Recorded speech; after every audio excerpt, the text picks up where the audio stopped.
So, you know, I'm just sitting with it. I know it's all great. I'm not worried about it. It's just giving my human anxiety a little bit. Uh, where are we at? Boom, boom. Stacy, you And look lovely. Thank three, you. two, one. So do you, my dear. Nobody says I look lovely. What's up with that? Oh, you Todd, look you look lovely. lovely. Nah, it's okay. I don't need to look lovely. I'm I just need to look like I have hair on my head. I just came Uh, out of the rain, so I was dude, it's coming down hard out there. okay, let's see. Let me just pull up Facebook and YouTube. We should have some people in here. Oh yeah, here we go. All right. There's 7 people there and coming and counting.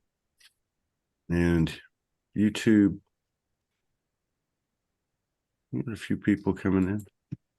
Yeah, we've been getting really suppressed. We had 4 yeah, they're coming in fast now. Coming in fast, coming in hot. Forgot to share it out. Let me do that. Yeah, we've been getting suppressed a lot by both of them, which is weird because we dropped our I don't even know what the numbers would be, but let's say we dropped a lot, like a lot. We after all those years, but I find it strange that they're censoring us, Soulology, or the Soulology platforms, and it's not just YouTube, it's Facebook too. So YouTube removed 4 videos. Fuck y'all. Okay. And but thank you for letting us broadcast on here all these years. Yeah, they're just pulling out medical misinformation, trademark infringement, I'm sorry, copyright infringement, deleted 4 videos, and Facebook just totally suppress us on the algorithms. Absolutely 100%. It's crazy. But yeah, here we go. And Stacy's in the house, and I hear she's coming out. Coming out. Yeah. Yeah, dude. Soulology Fest. Well, this is getting real interesting because there are people coming in, literally driving in from all over the place, not to mention, the people come from out of the country.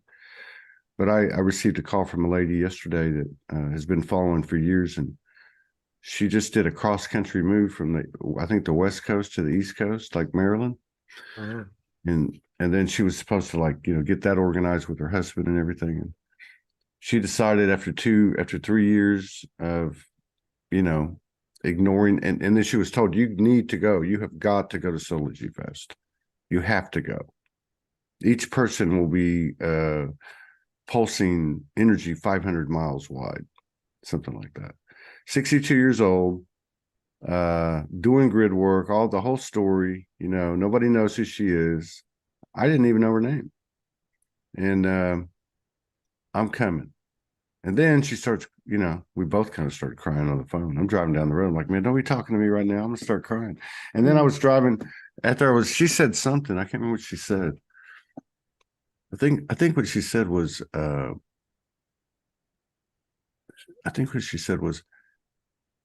I didn't even know you and Morgan were separated. And she goes, and then I found out and I said a prayer. And the next day, y'all were back together. Oh, wow.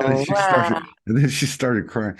And then I Oh, look up and there's this building and it says Ascension, like Ascension office building.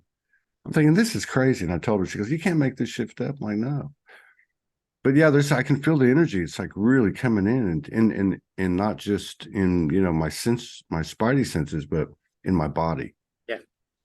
Like from the feet right up through the whole body. I can feel it. And like and I know it's not, but like what this lady said, and then examining the energies of what's occurring and how it's all happening in this really non-traditional, unconventional, from a human perspective, highly questionable way. What I'm seeing is that these people are coming from all over. So even if there's 90 people, 100 people, there's like 20 people coming from out of the country. There's another 5 or 6 people that are driving. That one lady's driving from Saskatchewan. Yeah, she actually just crossed over into America this Yeah. morning. that's a haul and a half. And then this lady's coming from Maine. I there's another one coming from Florida. She's like 75 years old. Yeah. This lady, I won't mention her name, but you'll get to meet her. She's like 75 to 80, driving from Florida. And then there's this dude, Colin, he's coming. He's driving from Florida too. I know. Like, it's like balls out. I'm going. My friend Jen's coming from Carolina. I know there's some coming from Washington. Mhm. Somebody's coming from Washington. Stacey's coming from England. Yeah, no kidding. These people, Coming. Victoria Rolfe is coming from England. Dr. Joe, Kristen Vamset's coming from Norway. Yeah, so what I'm seeing is that, like, this lady, I wish I could have recorded her. I can't even pronounce her name. I think it's, oh, I better not say. But she was saying, and I heard this the last 2 years. She was saying, the first year I was going to go. And then I said, no, I'm not going. The second year I was going to go. No, I'm not going to go. Third year comes, I need to go. No, I'm not going to go. And I had this cross country move. My husband, who's not really awake, that same story, but he's kind of there, doesn't want me to go, but I'm going. And that's what she said. And she said, I have to go. We have to be there. And she starts just like, whatever she was saying and exhibiting, I was getting it. And I'm driving down the freeway in the traffic, and I'm like, man, I can't be talking to her, while I'm driving, because I can feel something. And I think more than anything, it's the coordinates of all these souls coming together in an open way, tapped in enough to their consciousness, like their soul, that they don't even know what they're doing, but they know they got to do it. And of all my travels, over the years, whether it be a Soulgy Fest or a soul gathering or staying at people's houses and all that stuff, and meeting people that you kind of know online, sometimes you get shocked, like static shock, like when you're go to open the door. Yeah. And sometimes it's like, say, highly ceremonial, but it's always a challenge to the human beings, because so much of our connection was made up here through the exchange of energy through what we call the internet, the highest form of the ethers and the physical, and so that's what it feels like this time. Like, I can't even describe. Like, Claudia and I went over there last night and talked to the people that are going to help us and that are the site owner, and the energy was just, I don't know how to explain it. I don't know how to explain it. There was these two guys that worked there, kind of workers.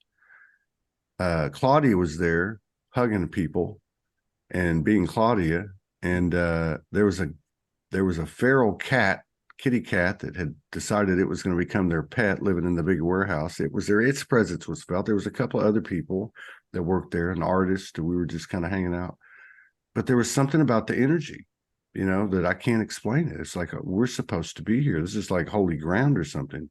Yeah. Not from the last 10 years, 20 years, 50 years, whatever, but from ages and ages. Right. So, yeah, I'm just a bit bewildered by the way it's all kind of gone down, but I'm excited. And I'm really most excited about seeing Stacy. Well, I mean, like I told that lady, she's talking to me, and I'm like, this is why I've been doing this all these years. This is why every time I don't want to do it, which has really been hitting me the last 2 months, 3 months, this is why I do it, because of those like her. Because that's most of them. Most of them are 40 and over, and they've been in the background. And what I'm saying about Stacy and those like her is that it's time for them to speak up. I mean, and I'm not putting pressure on anybody, but I'm saying, when I'm saying it's time, I mean, the time has come. That's all. Like, it's inevitable. It's going to be like, watch out. And not just for feminines, but also masculines, or males or females, and the children. So yeah, it's all good. I have something to add to the thing about this festival, just very briefly, just because it's a really important point, is that I would say that the reason that we all know this is the place to be is this is the place it started and this is the place it's starting again. Like we're doing healing on the land. That's the whole point. That's why I'm here. That's why I'm not in Washington state. I'm in Houston, Texas right now. I mean, and like it's because this is the moment to heal this spot. This is where the first tear was cried. And so this is the last tear needs to be cried, and we're healing it. And it needs to be done on the 9th of December, which happens to be when you are holding this festival, and there's other dates that are other things about that date that it's not my information to share. There's a lot of stuff happening. And right now we are being hit by, you could say, the largest solar flare than we've had in a really, really long time right now at this exact moment. And it's going to go all the way until tomorrow. It's so big and long lasting that the impact was felt by me last night / this morning, and it's like, so when it comes, it's like this, but then there's like this other energy outside of it. Right. So it's coming toward it. It left the sun. I don't remember now, a day or two ago. It was then they said the 30th and the 1st. And I knew last night that it was already impacting us. Stacy and I were on the phone till 5 o'clock in the morning this morning. It's crazy shit download day. Holy, I mean, like I'm basically a zombie. But I slept all day. I was asleep all day. Literally could not wake up. So, and that was not due to the talking, because we can do the whole all-nighter thing, right? And still manage to function the following day. But the energy is awesome. Yeah. Totally influxing. And the whole sloth, not being able to move very fast, but time is not. This, production of time, that's still moving rapidly. Like you can't keep up with that. And it's the whole, the slow, fast motion. So dude, it's working. It's magic. Yeah. Something's happening. I didn't mean to cut you off. It's great. No, you're good. You need to talk. What are you talking about? Just literally, while I jump on your rebound in regards to the solar flare, downloaded some incredible stuff while in the bath. I was listening to Yolanda Marie. Like, she posted something that she hasn't done it for a while, has she? That's right. And then she brought something out, and so I listened. And just as she said, dude, how do you not hear it and then hear it?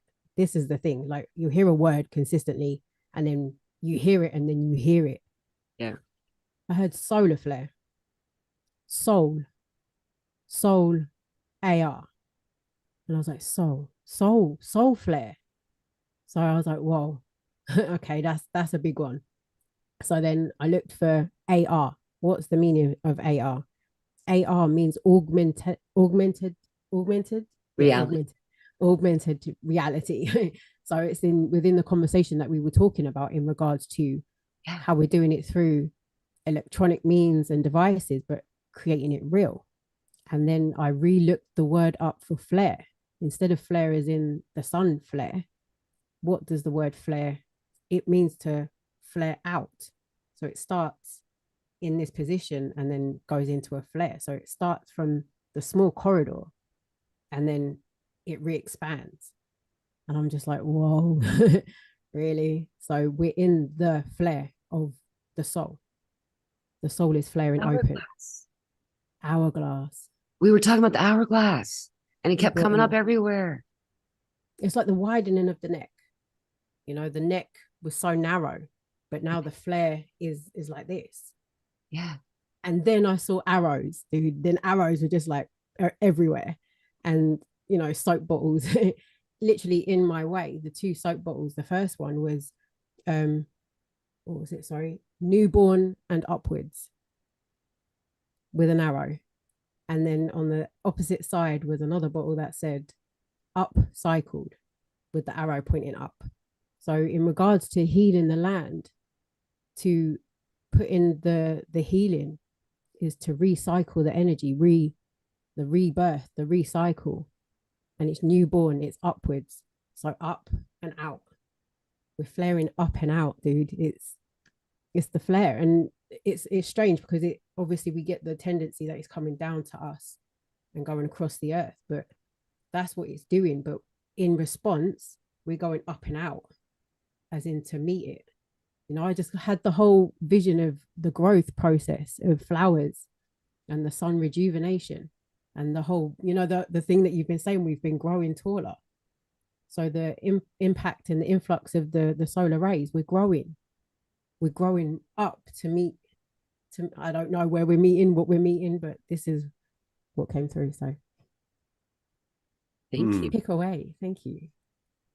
They're just to add to that, to what Stacey said, but that's what we're talking about. So I've been getting a lot of activations where, so like if this is my neck and this is my head, it's as if I'm being pushed, but not like an uncomfortable way. It's just like raising my neck up, and it's aligning things. And all of a sudden, when I was younger, the question that I kept bringing up and talking to my brothers and sisters about, so I would say, obviously, our physical form is not meant to be on this planet. Otherwise, our spines wouldn't cause expected damage over time. That was something that I observed as a kid. It's just like everybody ended up needing hearing aids, glasses, and their backs were bad. Why? That doesn't make sense. If your body's supposed to be in this density, and now we're leaving that density and going up, and as we do, then our spines are no longer as compressed. And what's happening as a side effect, I don't know which is whatever, is that density, whatever you want to call density, is just a place that's not in alignment with you, tends to not get caught, but kind of get delayed or congested in areas that are like curves, like joints in our bodies. So we get this stuff in our joints, specifically or most specifically in our spinal region, all the way starting at the top of the bottom of your neck or the bottom of your head, all the way down to your tailbone. And we're having this tailbone activation, and it's causing it, and all of this density is coming out, and people are purging like it's going out of style, like it's bad. Everybody, like all kinds of different purging too. Like we're not talking just go to the bathroom a lot. Like that's its own thing. But like, I mean, all kinds of weird stuff. Weird, like just sores that are of just your body just needs to leave, and like mucus out of it, just all this stuff.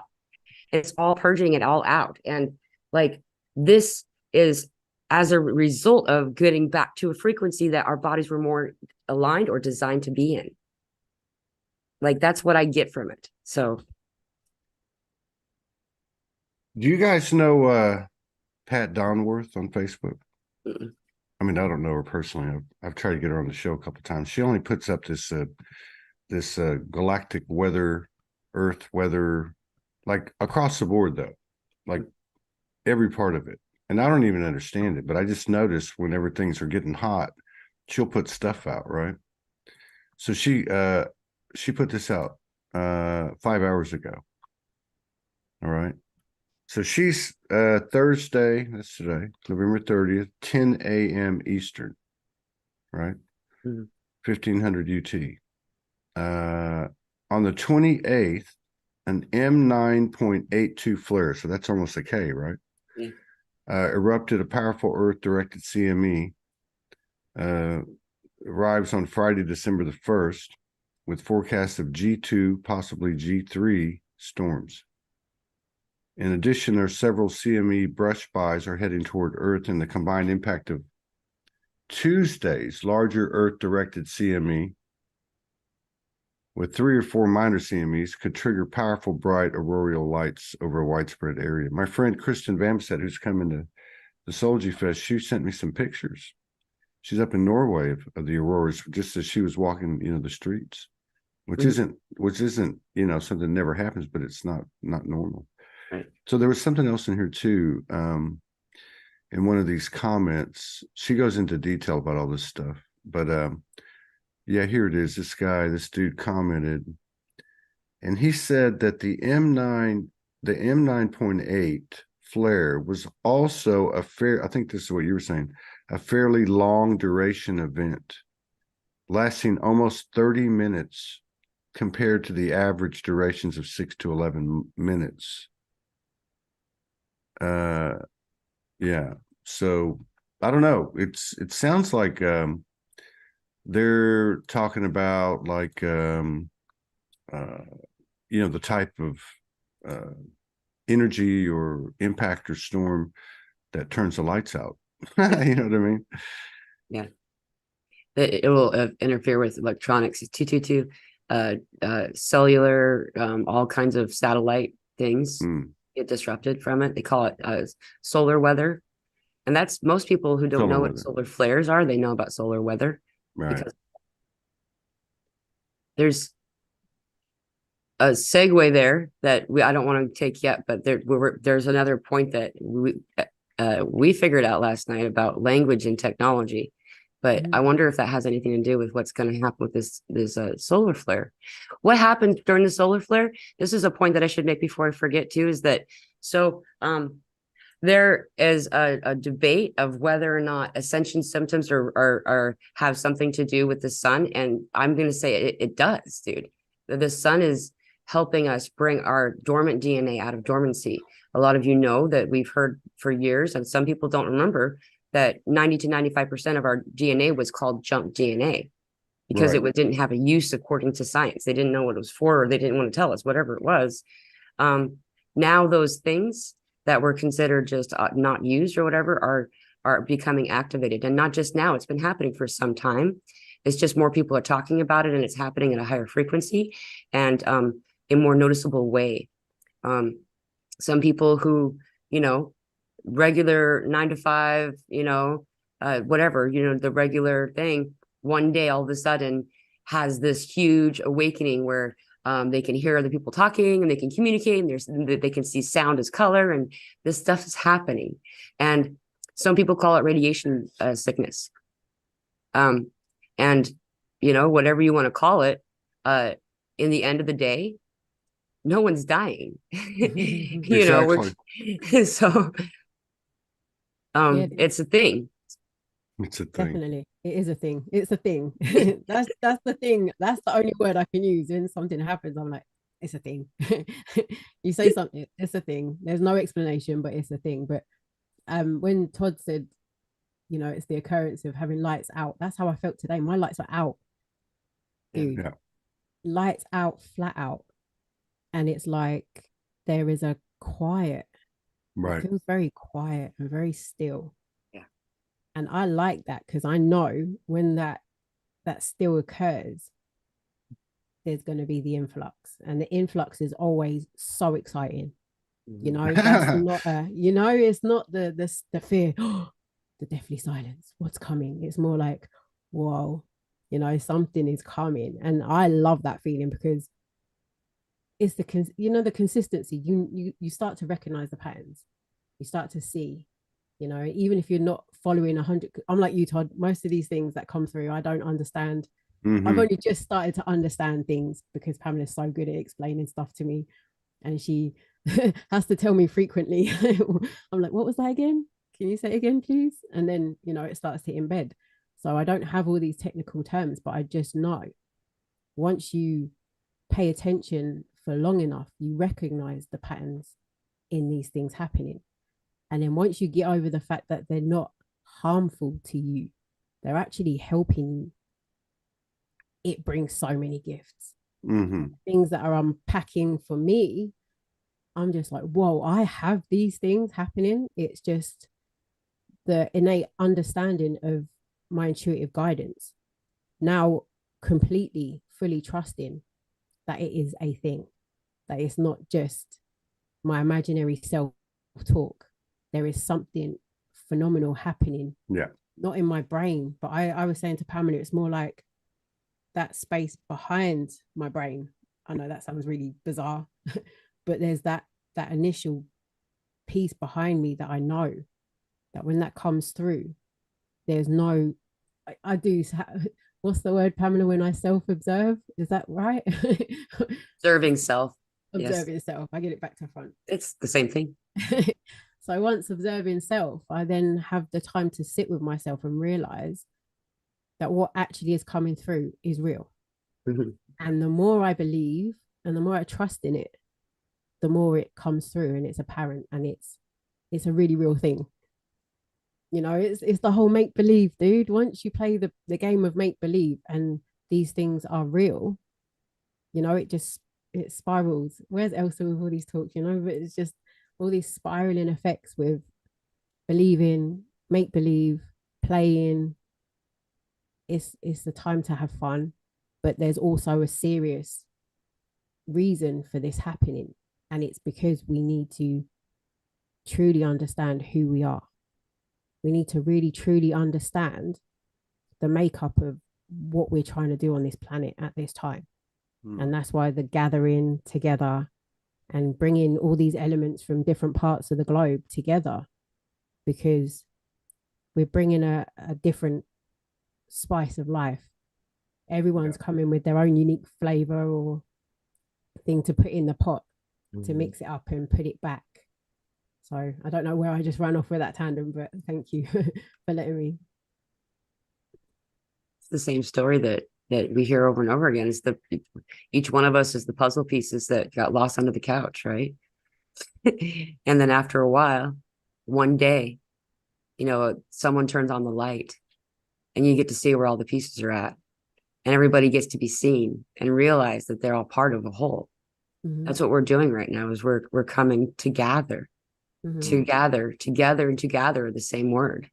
You know, it's just we choose to say it differently, colloquially, whatever. Anyway, there's this thing that's we're doing right now. It's really important, is that so the part of the downloads that and just it might be good to mention Love Zin's here. Hello, good, thank you for coming. She brings up the issue with disorientation, dizziness, and eye stuff, and that's happening for a lot of people. This download time we're having is really a big deal. Disorientation and vertigo is kind of what people are calling it. Most people, it's we're getting a fourth cone. By the way, that's something that my kid. So we have rosin cones in our eyes. That's how we see. That's how they know that the pineal gland is a sight mechanism, because it also has rosin cones. Okay. And however many cones you have determines what light, what's the right word?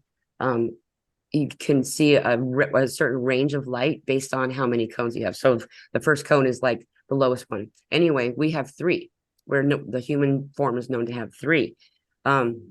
Anyway, this happened during a Trinity show, I thought, with Elsa. I can't remember. My kiddo came in. It might have been just us talking. And she's like, guess what? The guys just told me that we're getting a fourth cone in our eye. And I haven't taught her this. This isn't something that we've covered, you know, and I was like, what do you mean? I didn't know what that meant. I had to look it up. And she said, well, we normally had three, and now we have four cones. So now we can see ultraviolet light. See ya. And she just bounced away like Maddie does. And I was like, what in the world? I looked it up, and sure enough, if you have four cones, then you can see the ultraviolet range. There are a few animals who can do that we know of, or that science reports can. Cats, probably. Right. And now we're getting this as just as all this started to happen, or just as like the day or two after my daughter had said this, and we started this conversation, and also did this oh, no thing that she does, you know, then all of a sudden I started getting reports from a lot of different people having these weird things with their eyes. One person had what the doctors called a bone shard move through his entire eye, through his eye and out. And now he can see ultraviolet, and he has four cones. Like there's some people are having something that's less extreme than that. That one sounded pretty intense, but like just this goop was coming off their eyes. And then things look like they're out of focus. Yeah, things look like they're out of focus. So they go to their eye doctor, and like, this has happened to me. I don't have a prescription lens of any kind. And I was like, well, maybe it's time. Maybe I'm that age or something. And they're like, wow, your eyesight's better than it was before. It wasn't that things were going out of focus. It's that they're coming into focus, because we're raising our frequency up to where this frequency is vibrating, right? But we don't go up in ascension this way. We go like this. Like not as extreme, but this is just an example to show you. We go like this, right? So we're going in and out of range of visually seeing this thing as we raise our frequency up. So we're also getting all of this. We're starting, like I'm in this place that if someone's hanging out, like, you know, one day people are going to go, oh my gosh, look at all these Mayans. You know what I mean? Because they all ascended. And so this is happening. This is really occurring. People are starting to see sound in ways that, like, see sound. I can see sound, but it's not the same as what people are talking about. It's like a physical thing. And this has to do with this upgrade of their eyes. This and something else that's happening in there too, that energetically, the electricity is moving more steadily. Normally, what happens is if you look at someone's body, most of their electricity is in their brain and in their heart. And then the rest of their body's like, I need some energy. And so, like, but now it's more of it's more equally balanced. People are learning to move their energy. And I think it has something to do with finally releasing the intensive belief that there's some kind of need to hold on to the root chakra concept. And as soon as that happens, it's like flowing or something, but it's all connected. I don't know exactly how, but it's a thing. It's a thing. And I'm guessing the vertigo. I'll be right back. Okay. The vertigo and the disorientation is like the recollaboration. So it's like the wave. So it feels like this in your body. So it's kind of like the body's in this motion. So it could, dude, my eyes, every time we're having these massive influxes of energy, you will see me like dabbing away the tears because my eyes just cry. Yeah. Goodness knows if I have an emotion coming, that's it. It's just bucket loads. just Right. This great flood of stuff happening. So yeah, dude. And you just said that we're seeing sound. I didn't realize until you said that. When I just said to you and Todd about it's getting real quiet, and it was a visual thing. I didn't mean from sound. So thank you. Interesting. Mm. Well, it's 2, 3, 4. That actually makes a lot of sense too, because that's kind of how I've been feeling. Like, but by the way, I mean, it's 2, 3, 4 in the afternoon right now, and my kid has only been awake for an hour. Like, it's not just affecting the adults. We're all having this. Like, we just I'm not the morning person. I'm usually like, all right, I got an hour where I'll give limited conversation, but mostly I'm just like, I need to go outside and not be in a box for a little bit. And I'm just going to be outside, and then I'm good. However, today didn't happen that way. Today's just been like, I just going to go back to the box, and like, and just not, and I had to come to the box to get ready for this. Right. And like, dude. It's a thing that a lot of us are experiencing, that it's floating. It's this floating thing. And, as we're getting all these downloads, like last night, could we talk about some of those downloads? Yeah, dude. The one I really want to address, and I will just tell Todd that we talked about this later on, so he'll go back and watch this, because it's really something, is that the language thing. That's kind of what I wanted to go with. Okay? So yeah, like, no, that's exciting. Yeah, Stacey and I love our conversations, because like, I'll get my download, and you know how downloads go. Downloads are like, bam, they're here. And sometimes it's like, okay, now I'm unpacking it. But sometimes you're just like, I just understand it. And I do this because the parcel downloads, that they look like parcels that are kind of like a multi-layered flower lotus. And it has all these petals to undo. And then there's like another layer inside, and then there's another layer inside, until it's all like one. And I got this download while we are talking. So we were talking about language, and Madison has these words that she invents: nervited, nervous and excited, and words that explain something that we didn't have the ability to explain exactly before. We would fumble and say, not this, but kind of this. And, I say the same thing too. Anyway, as she was talking, I remembered all of a sudden that this was a thing about me in my whole life. Like, everybody always said that I slaughtered the English language perfectly, because I would take a word, another word, and put them together. And like, now we have a new word, because that's the only way to do it. The reason that I did that, the reason that happened, was that I was to then be the mother of my daughter, and to let her just do whatever, without correcting her or making her feel ashamed or weird about doing this. It's just a natural occurrence. And as she's doing this, we're realizing all these children, their job right now is to develop a new language because That the makes language it that we're easier. using, what was that? I was going to say it's making it easier to be able to explain some of these things that we're going through. Yes. It makes it easier because, you know, I've been lost for words for a really long time. And when Maddie brought out Nervited, I was like, dude, that's a relief, you know, because that is just brought at least 50 different types of emotions on a range into just one word. And by saying Nervited, it's got a powerful pack to it. Yeah. And it's just like, dude, it's part of my diction now. Nervited is a word. Right. And what was the other one we did? Manifestary. So this is my daughter's new word. Manifestary is her way to explain something that people want to call imagination.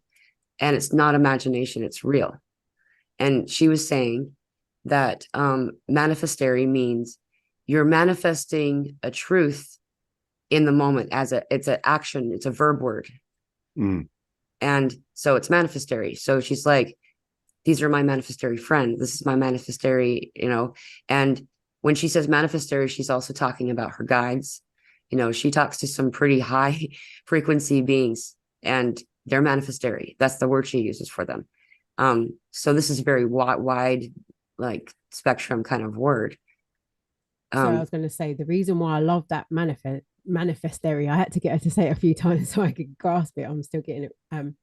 Manifestary, because the word now imaginary, if you tell someone, oh, I'm imagining or I'm using my imagination, it's sort of blown off as foo-foo or woo-woo, or you're off in your playland. But manifestary, manifest is a big word for people right now. Anyone in the spiritual community know the whole word manifestation. You know, everyone's on this manifestation thing. However, combining the manifestation process with the imagination is what is birthing this new reality. So for that another powerful packed word, right, to bring these things in. So it's you know, dude, the whole thing with this new language is coming in. We're in that waiting room, some cosmic waiting room, waiting for this download of a new language, and the kids are bringing it in, and Maddie is paving the way, dude. That's it. That's what these kids are doing. And so it was all lined up exactly as it was supposed to be for this moment, for these kids to all get together. By the way, a bunch of them are gathering together at the festival, at the Soulology gathering. And when they do this, why I did that? That's weird. That was really bizarre. When they come in this way, I see it's going to like explode in a good way. Like all of a sudden, now they're going to be able to talk and share their words. And their words. See, the thing is, here's the deal. Everyone knows this. We've realized for a long time that our language is wrought with barriers. It's been, a lot of the words have been hijacked. Like, for instance, the word power means truly to empower, to provide the person with sight so they can then heal themselves, do whatever, this kind of thing. That word became to overpower, to lord over, to dominate, you know, like, and so even the words that had something beautiful and pure about it have been kind of like tainted. So when we speak, that's mostly what I struggle with, is like, that word doesn't really fit. That doesn't really resonate. And when we're doing this, most of us are saying, okay, telepathy time, you know, and we're going and doing this kind of stuff, but we still have this uncertainty place. There's still, somebody needs to confirm a point if it's like action time kind of thing sometimes. And so now there was this, what are we going to do here? And what word got channeled in was that these children, if they're creating the bridge language, because I almost called you Elsa, Stacy. I love you. Is that she said it's like light language. These children's words is like light language because it speaks straight to your soul. You don't have to have the logic get in the way. And it's the light language that it also means. It's the bridge language between this language I'm speaking now and telepathy for those coming online and still needing that certainty of yes or no kind of words. It's helping.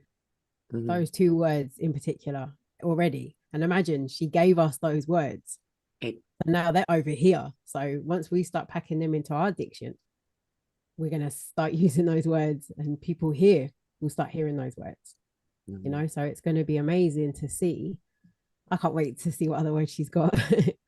I'm so excited for Maddie's dictionary. But it does really help because it's no bullshit. I really struggle now trying to find, and what you said, there's some words that just don't fit the program. Yeah. There's words that you try to put in and you're like, well, I'm going to have to use this word, but then you have to then explain why you're using that word. Yeah. And it doesn't actually mean what you're trying to say, Yeah. but just use it as a general perspective. So, but these words that Maddie are bringing in, I can use that and just be like, dude, I've covered it. I've covered it, and I've covered it then some, So yeah, dude, this language thing, even if it's benefiting me, I know it's a great thing because I know now I have words that are filling gaps that I couldn't do before. And I'm really grateful. I was struggling. I was getting to a point where I was like, oh shit, I'm running out of words. I've lost my diction. I don't know what to do. And that's most of the time when I'm quiet, because I'm like, what would I say? What word would cover that amount of things that I would like to put in an entire sentence? And I'm like, oh, I don't have one. I'll wait. I'll wait for one. Right. So yeah, dude, this light language is definitely going to bridge the communication between children and adults. Yes. And stop the process of the adults stopping the children from using this. Like when that's been my most often noticed thing about adults entering into our lives, my daughters in my life, is that almost always, starting when she was 6, almost always the adult would say something like, isn't she kind of old for using her imagination? Like, shouldn't you stop her doing that? Like, that is one of the highest frequency things I would have said. And that would be my, like, litmus test kind of thing. Well, bye-bye. Thanks for visiting. Not see you again. Yeah, dude. Why would you want to stop using your imagination? Why would you want to? Right. That whole conditioning thing so you're gonna have to say manifestary. What a word. We should all be manifestaries. Better than manifuckary. It's better than manifuckary, which has been going on. Well, what's that word, Todd? Manifucker. Well, like manifuckery. Okay. Manifuckary. Yeah, dude. Well, I see this the participation of the children. It's one thing to say, hey, we're going to have a children's section, or we're going to have something for the children. Because if you look at most of the social structures, right? If it's a party, all the kids are put in one room. If it's church, they're all put into Sunday school, but it's really just babysitting, So we don't take them seriously. Now, you do see some mothers, I have over the years, like some mothers will tap in, and usually it's when they're younger. They'll tap into this kid, like it's almost like the mother and the kid have their own little world. I've seen it like with my wives and just other people. It's like an instinct or some kind of, but I think so it's and then it's another thing to, like, I remember these couple of these old shows. I think Bill Cosby had one, Art Linkletter had one, and they would bring kids up and they would sit down with the MC guy, right? And they would ask them questions, and everyone's like, "Oh my God, they're so cute." But that's not that's not it, right? That's not it. It's actually giving them full presence and equal space, just like you would an adult, and actually listening to what they're saying. What's the difference between a child? What we call a child. I don't consider it a child, but it's like, say, Maddie. I'm having a pizza with Maddie the other night, and she's got one of her imaginary collaborators sitting on the table, and it's very real, but it's, so what I'm saying is, what's the difference between, let's say, Todd writes a song and performs it, and it has metaphorical content or metaphorical method in it, to not spell out a message, like to do it artistically or whatever. What's the difference between that and allowing a child to explain to you their reality? Because there's code in it. You know, we've spent so much time, and I'm still picking up on this with myself and with others that I interact with, which is, what's the right word? Okay, I describe it a few ways. Agenda, have to be right. Have to say my, you know, that whole thing about thinking about what you're going to say next rather than listening to what's being said, right? We're so used to this. Everything has to be, you know, has been, you know, in the, you know, kind of laid out in that fashion. And I think that's one of the things that the that the children bring is they already have that aha thing. Oh my God, look at that baby, and that neutralizing effect. But this is like the next gear up to me. Listen to what they have to say and really put them up there. You know, really put them up there and listen to them. I'm excited to listen to put them on the stage and have a conversation like this Amanda Bloodworth's daughter, you know, 5, 6 years old, living on the land.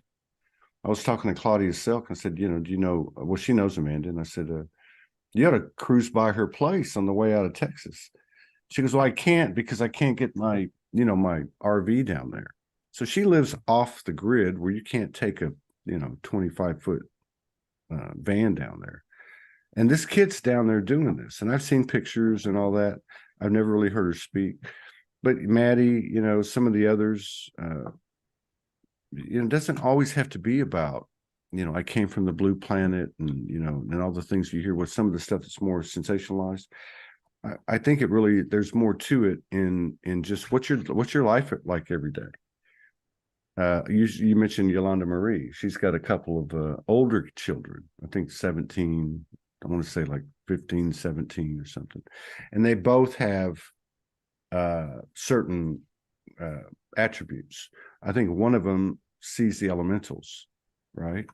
Now, this is a cultivated relationship and an open relationship between a mother and child that is, you know, that's still going a lot like Maddie and Pamela. You know, it's a part of their life that's given all the room it needs, and fuck what everybody thinks or anyone thinks. We've given so much to what was supposed to make sense and what we're supposed to do. Go get a degree, go get a job, go get a pension, and then pay for your funeral before you head out of the fucking world, right? That makes a whole lot of sense. So why not give room to this what she calls this imaginary, whatever. Manifestary. Manifestary. Yeah, give room to it. They have they know. I can see it in my youngest two children, 21, 22. Not that they have it all click, click, click, click, but I can see little flashes of it over the last few years that were different than the ones that are older that go up to 34, right? You know, just looking back at the way they all progressed and they all had this kind of innate thing, but my youngest ones, they just had this. First of all, both of them went off the beaten path. Both of them didn't follow the traditional. You know, cousins have certificates and degrees and diplomas and law degree and this and that, you know, and a good job and you know, the whole standard operating, right? They didn't do that. They went a different direction, and it's been amazing to watch. Now, do they have in the scorecard of 3D? Do they keep up with everybody? No, but what I have noticed, now I'm talking about, of course, I don't adhere to that, but I've noticed, and I won't mention too many names, I see one now, but I've known a few people and their children, or they have a child, 18, 19, 20, 21, 22. And I'm noticing that there's a whole lot of those. They're not going to college, standard 4-year degree. They're not doing what everyone else says to do.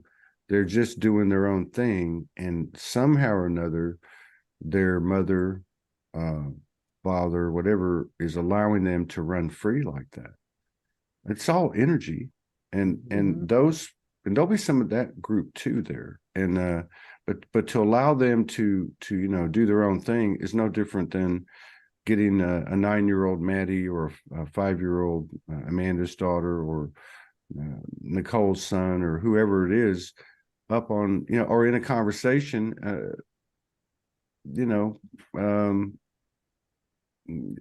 don't want to say, but having a conversation with them, going into an area that maybe only their mother or father has ever taken them, but actually having this and expanding it. Because I noticed one thing about Maddie.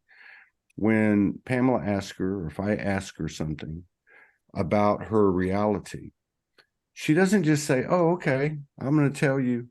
No, she doesn't. She holds it very sacred. Mm-hmm. She stops and thinks about it, and she will tell you, "I'm not ready to talk about that yet." Mm-hmm. It's like she protects it. Even the being that was on the table yesterday, Pamela, or whatever that was, Pamela hit it with the pizza or something. It's like, wow, not on purpose. You just hit my friend, and I'm like, oh, your friend looks like this and like that. But yeah, so I think that says something. Like what is in that secret place of the Most High, like the Bible says, the secret place of the Most High, the seat of the soul. Do we just let people, you know what I mean? Like this is virgin territory. Yeah. And it's fertile. And it's where we come from. And so it's been a really trying year for me, and I'm sure it has been for a lot of people. And I've always said the last year was the best year ever. This is, the last month was the best month ever, and I still believe that. But this one beat the living hell out of me to the point where I thought I was going to die about 10 days ago, just physically, just expire. But what I'm seeing in the last 10 days or so is the crazy new geometry, the crazy new way the energy works. The way that the old programming and conditioning and false flag frequency isn't working. Yeah. I mean, that's pretty amazing to me. Like, look at what's going on in Israel, or purportedly, what's going on in Ukraine, purportedly. Look at all the fuckery and the BS and the stuff that they're dripping out of on social media. But we talked about this, giants and UFOs and this and that. It's not sticking. There's too many people that are tapping into this thing, right? This thing that doesn't make sense. Yeah. And I really feel that a big part of this will be the mothers and the children, the energies of the mother and the energies of the child, and then of course it kind of like escort is like the masculine part of us that we forgot all about. Mm-hmm. And it got lost in the shuffle, and rightfully so, because his place is really of limited words, holding space and watching the perimeter, protecting, guarding, so this is I'm looking forward to catching a lot of this content on the live stream and from the other cameras that may not be live streamed, that we can go back and show people, like maybe it's a conversation between two of the kids, or two of the mothers talking about their kids, or comparing the notes, because look what happens when we do it.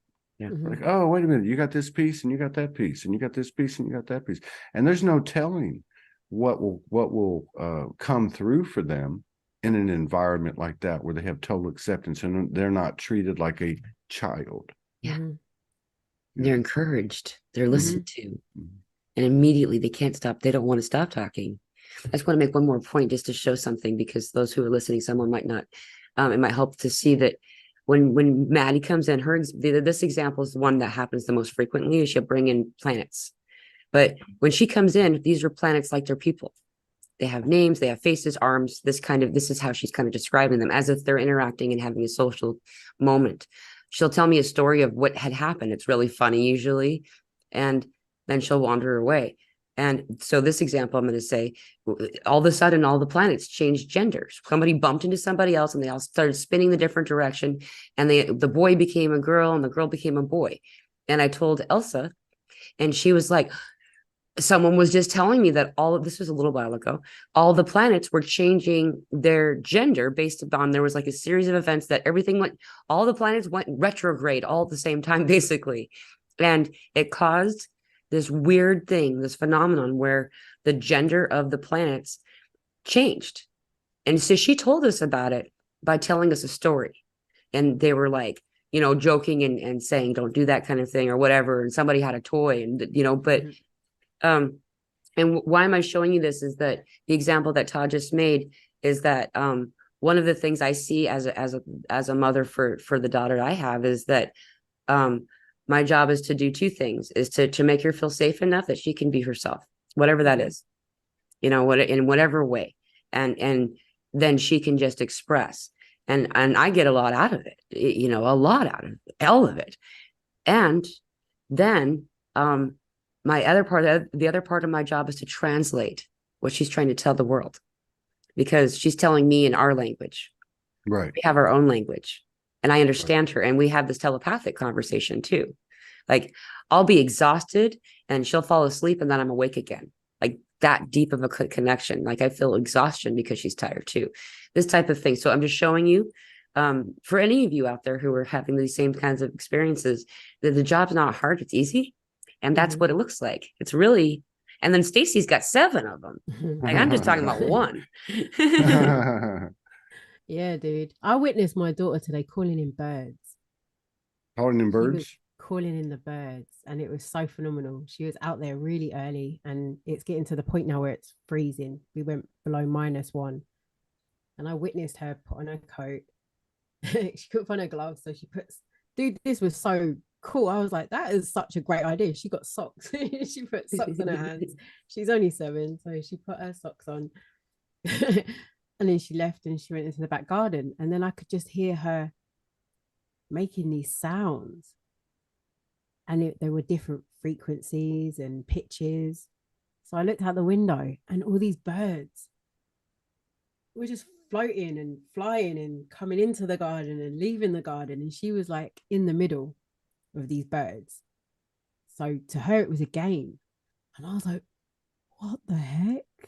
Airbenders. What she's doing? She's playing with these. And dude, there was a lot. At least I would say, by count, 15 at one point. Maybe even 20. There were so many, and they were coming in, going out, coming in, going out. And she was just in the middle. Wow. Like, singing to these birds, and they were coming. And to be fair, like I will go out there and make all these funny noises to birds to see which one would talk back. So it's been something I've done, but I don't recall her. She's obviously possibly witnessed me doing it. It's just a thing, but to witness her just take herself outside and know that she's going to communicate with these birds. And I was just like, I wanted to record it, but I didn't, because that was a moment. That was a moment to witness me. A moment me witnessing her doing what she was doing, and I didn't want to break the magic at that point, because I thought maybe the birds would feel my energy at that point coming to the window to bring the camera to see what she was doing. So I thought, I'm just going to sit back, and dude, it was beautiful. It was phenomenal. You know, but can you imagine, sorry, at that time in the morning, making all these noises, you normally get the neighbor going, will you shut up? Stop screaming, stop making all that noise. And I just know that if she's out there doing something, if she's creating noise, if she's using her vocals, she's, you know, she was doing all these sounds, not just the sound that a bird would make. She was making all these sounds. How old is she? She's 7. See, there we go. She's 7. I'm gonna have to go. You guys keep going. I got to do some Soulology Fest stuff. Thanks for coming, Todd. Thank you, Todd. Yeah, absolutely. Hey, I just wanted to pass something along too to everybody. You know, there's a lot of energy, and nobody has a beat on it. 100%. We all have our specific intel, and like y'all say, the pieces find each other and all that. But I just think it's I always just try to remind myself to go easy on myself and go easy on other people.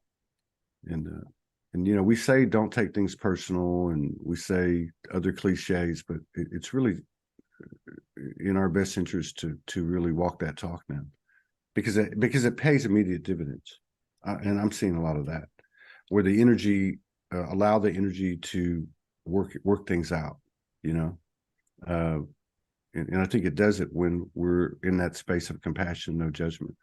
Why is this coming out right now?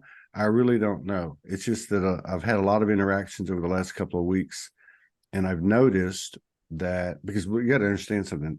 Everything's kind of come down on me, which is like all of Soulology Fest, all of the network, the systems aren't in place enough to where I can hand off things to people. And so it's just literally been a bloodbath. Mm-hmm. But what I noticed is people aren't getting upset with me. And over the years they would. And so I think that's something that's happening to us, whether we're conscious or not.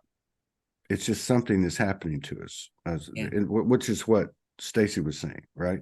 Something is happening, and it's not just one thing. It's every aspect of our lives. But you know, at the core of it, which continues to confound me, is I'm a human. You know, I'm Todd. You know, by God, I'm going to have a voice with my team and all that. But at the same time, this thing that's happening is so huge that it's making me wonder, you know, like, what does the human have to do with this? I know I came here to be human, but there's all this other stuff coming in that's making me wonder, okay, well, are we just going to walk out of this body? Is that what this experiment is, to actually have an ascension while you're still embodied? Is that what's going to happen? We're just going to, you know, like our light bodies step right out of it or something? I don't know. That would be cool. Yeah, wouldn't it? I mean, see that happen. Just like that movie Cocoon. Remember the movie? Yeah, dude. Exactly. I'd be like, whoa, look what I look like. Sky's awesome. The limit. All right, I'll see y'all a bit later. I'm going to be back on here later. I got to go take care of a couple of things. So we love you. Love you guys. Take care. Bye, Todd. Bye, Stacy. I can't believe we'll see you soon. That's crazy. Yeah, I know she's coming on Thursday. Next week, a week from today. I know, dude. I'd be with you now. Weird. I'm gonna fix. What's that? I'd be with you now in UK time. I think I would be with you now. Yeah, you would be here an hour or two ago. Yay! I don't know why my camera won't focus. Yeah, there's some cool stuff that we had downloaded about these kid thing, and I love that it came through and we had this conversation.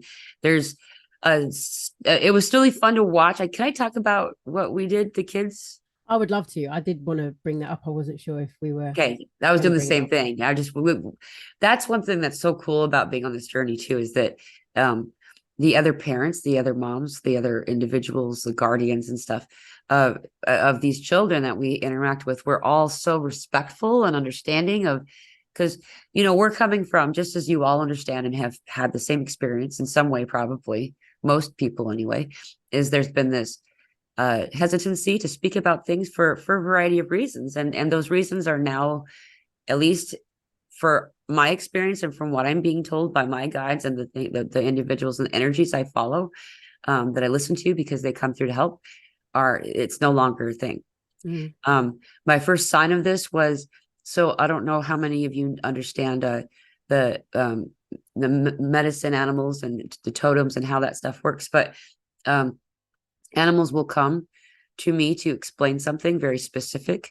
All of us have animals come to us, but you can actually find out more about it. Like you could see the number 2, 3, 4 and go, wow, and then move on, just knowing that you're being encouraged. And you could also take that a step further and say, what's 2, 3, 4 mean? And go look it up. Well, fox is camouflage. And a mama fox came to me. And this mama fox came to me in the middle of the day, broad daylight, out in the open. There was nothing to protect her, to hide. And she came really close, like I was going to be able to pet her. And then she kind of took a second, went back to the bushes, and then came back with her babies. She showed her babies in the broad daylight. People were walking back and forth. I mean, they were far enough away from us that they weren't, but there was people. We were, you know, like, and this experience was to show me it's okay. You don't have to be in camouflage anymore. You can bring your babies out. It's time. This happened a few months ago. That's phenomenal. That's my message. That doesn't mean that it's yours, Mhm. so it's okay if everybody, so we check with each other. Are Yeah. you ready? Kind of thing. And so do you want to start, or should I just tell the story? But when Todd was talking, I was like, dude, the whole I think it started with the language thing. Yeah. Because I was like, now Maddie's bringing these words forward.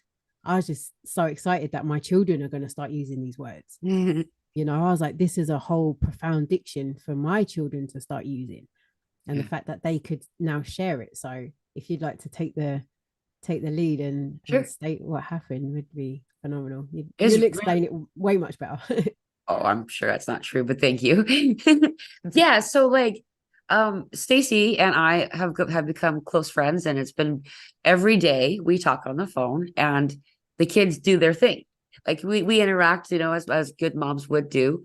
However, they have been watching or knowing from this distance, whatever that is, that their moms are doing something that they're not doing. And so we have been talking about perhaps, first of all, doing maybe in the future a show of these kids talking. And we're like, let's see how that goes, just having this conversation. And so the three youngest of Stacy's family and my daughter had a Zoom yesterday. And I even said, it might go 15, 20 minutes. I was thinking 20 minutes was going to be like, probably not that long, and literally longer than 2 hours later, we were coming and saying, okay, guys, time to wrap it up. Because obviously the time difference for us, right. Like, the kids were sort of way over their bedtime. I hadn't had any dinner, and I was like, dude, they've been on here for hours. Like, and they could have gone another 2-3 hours if we hadn't intervened, because the amount of sharing and excitement that was generated. Yeah. And it was just a blessing to know that was occurring. And it was just another bridge was built yesterday. Yeah. And they were so excited. My girls were so excited. They were so excited. They came off the Zoom and they were like, and this happened, and that happened, and oh my God, and that happened. And they were so happy. But I think the importance of that was, like you said, the mums are doing something. These kids know that we're on a mission, because we're here, there, and everywhere, and we're talking about this thing that we're doing, and we're talking about that thing and how important it is. And obviously we do get down to their level when we do things with our children that mums do. But then there's that time of like, mummy needs to go and put her head on. I need to go and do this thing now. And it's kind of that puts the thing in between, like, this is my world, this is your world. And now for this to be happening was like another step forward, was another part of the integration, because it's like, now you see what I'm doing, and you guys are doing it too, and they can see now it's probably not what they thought it was. They can see now the whole purpose of this is the connection and the family that we're building. We now have extended family. We have like this, and it's phenomenal. We're like, it was like you were in the house with us. We were having this gathering at home, because now the children are involved and we're involved. So we're in the kitchen having a cup of tea, and the children are in the room playing. It was just like how, mums do the gathering part and the kids get together and have a play date. And it happened over the internet. It's so crazy. It brought me a lot of joy, and it's bringing me a lot of joy now in this realization that that's what we did. And it was not the school mum yard thing where it's, we have to do this thing in order to save face or anything. This was more of they were collaborating. The children were collaborating and sharing themselves out through the ether and creating this bridge, dude. And it was phenomenal. It was. And same, Maddie got off of there, and I mean, hours and hours she's going on about her new best friends, like just loved everything about it. Told me so many different stories and things. It was just, and it's so cool because what's something that is all things that we have had happen in our life is to prepare you for something. It's a thing. It's a thing. It's a That's thing. it's a thing. We should It's call a this thing. episode "It's a Thing." It's a thing. I I'm don't know. so glad. That's my word. It's a thing. Yeah. Thing. And is that like, oh goodness, I totally lost my train of thought on that. That's so funny because I got just distracted by "It's a Thing." It's a thing. I'm still in there as well. Oh, dude, I'm sorry. It's Just okay. Maddie was really excited about coming off, and it was about 3 hours, and she was talking about the new friends that she'd made. Yeah, I know. Anyway, and the way that they are connecting and collaborating is this beginning. Yeah, I had something else to say, but maybe I'll remember it. Is that it's been, oh yeah, every single thing. Thank you for giving me that patience for a moment so I can come up with it again. Every single thing that we've done in this life prepares us for something, and we don't always know what it is. And a lot of times we'll just classify in our own categorization process things that just don't matter. Like, the traffic jam today that you happen to be in for an extended period of time was an obstacle, and that didn't actually cause anything. Like, those things do everything for us, every one of these moments. And sometimes you can look back and say, wow, that moment. My daughter, starting from the beginning, has always been obsessed with all things British. And she hurt her knee when she was little, and she was fine. She just was a little bit more upset than I thought. So I thought she was hurt. So we brought her to the doctor, and she was actually shouting with a British accent. Whoa. And all the doctors and nurses and everybody there all thought that we were from England. Whoa. Like, and I was like, we've never left Utah. Like, she'd never left. And that was just a fun point because and then I've had the same thing too, but it's just one of those things that Maddie was preparing herself to get to have this fluid, no barrier conversation with children that live in England with their mother, Stacy, who's my close friend, all of those years ago, and didn't even know what she was doing. Perhaps I don't even know if she knew what she was doing. I do know that I still read our bedtime stories with a British accent because that's the most lovely for her. I like love that. It's just a thing. I wouldn't do it to someone from England because I feel like I would be like insulting you because I'm probably not that great. I would love it. I can't wait. My American accent is probably terrible, but it's so strange and not strange. Here we go again with the crazy thing, but my children are the same. They absolutely love everything American to the point that they use all American words for everything English. So they don't say candy. They don't say sweets. They say candy. Like, my daughter made me this packet of sweets and it says candy. And that's American word, right? That's right. And they don't say nappies. They say diapers and all these other words that they just pick up. And literally the same story that you told about Maddie, the youngest that I was just talking about, Hind had an American accent up until last year.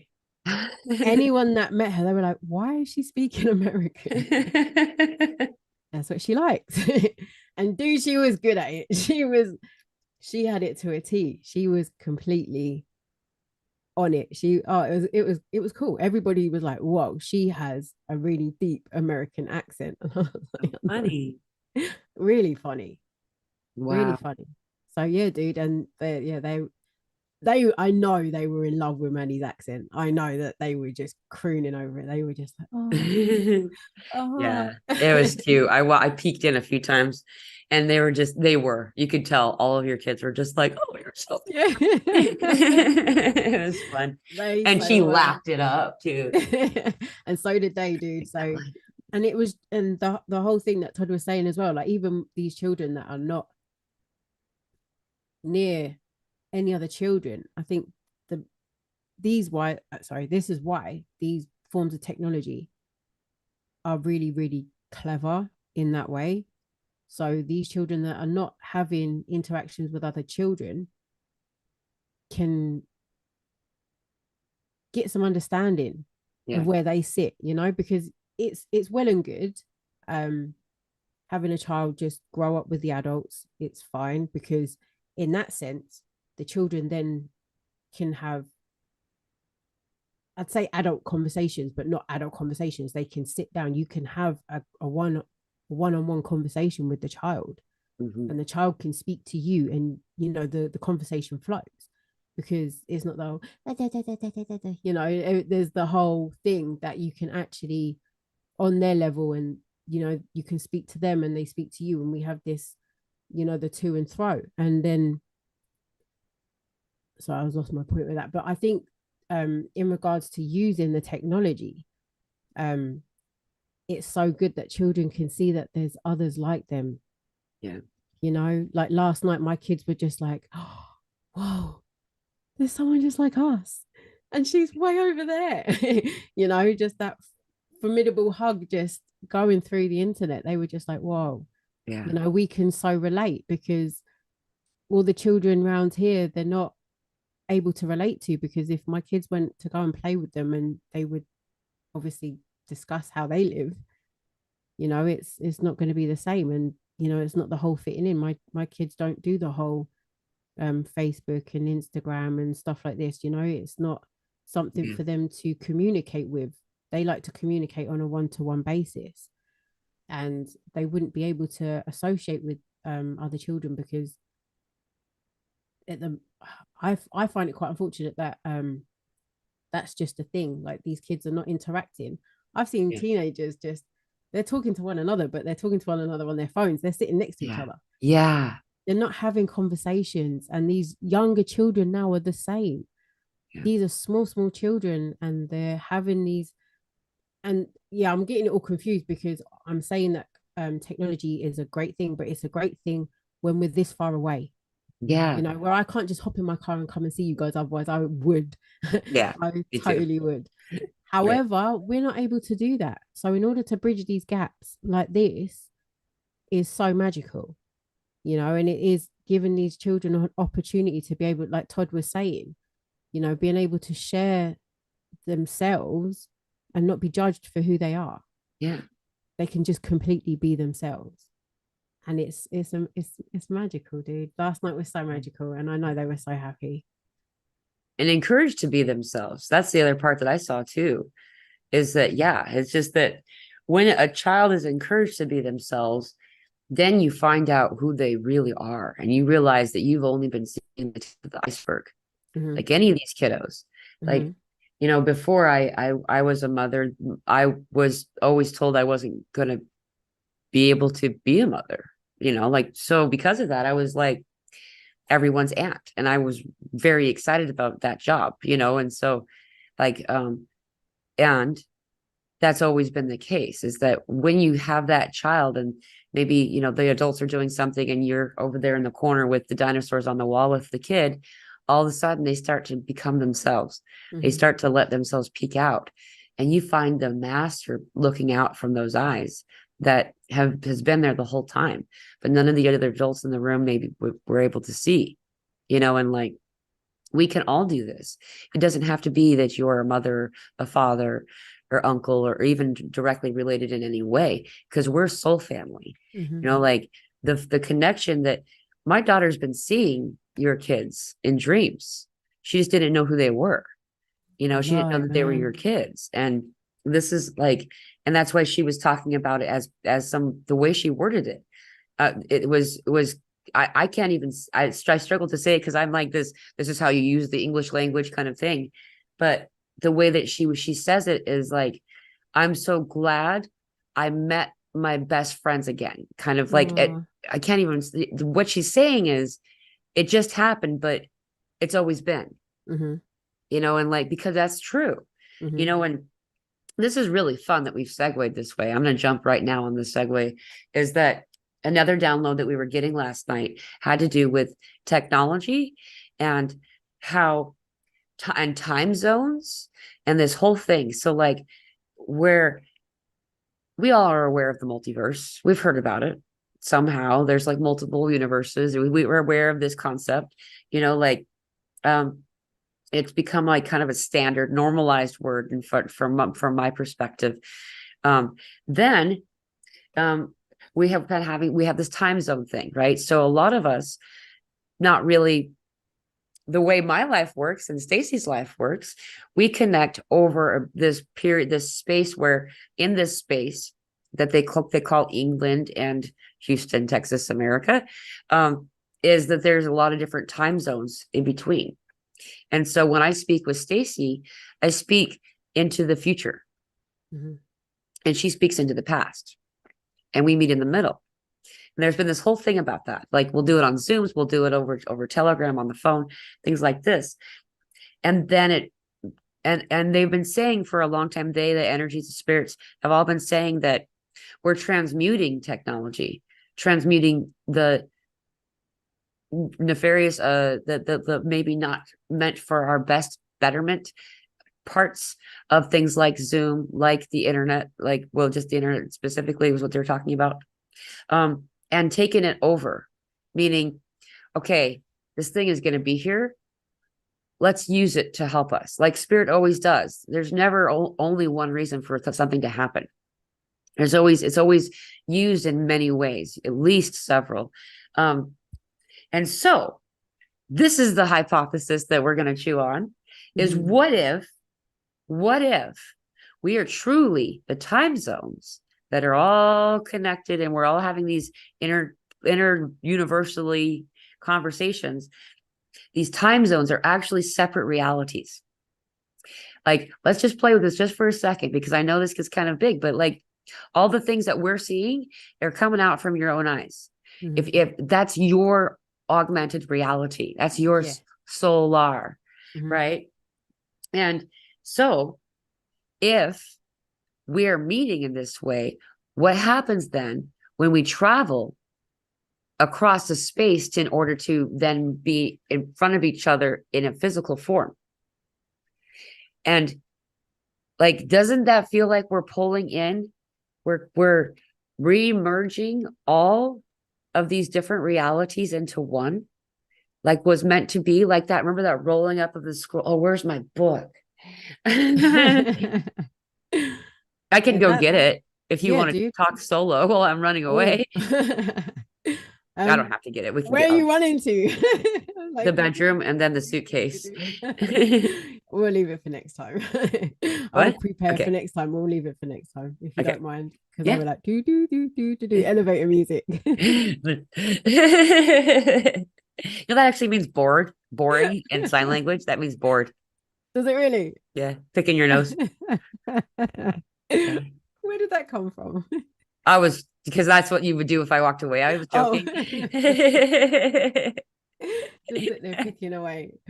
But no, can you explain, obviously without the book, would you be able to explain the spell? Yeah, so everything starts as one.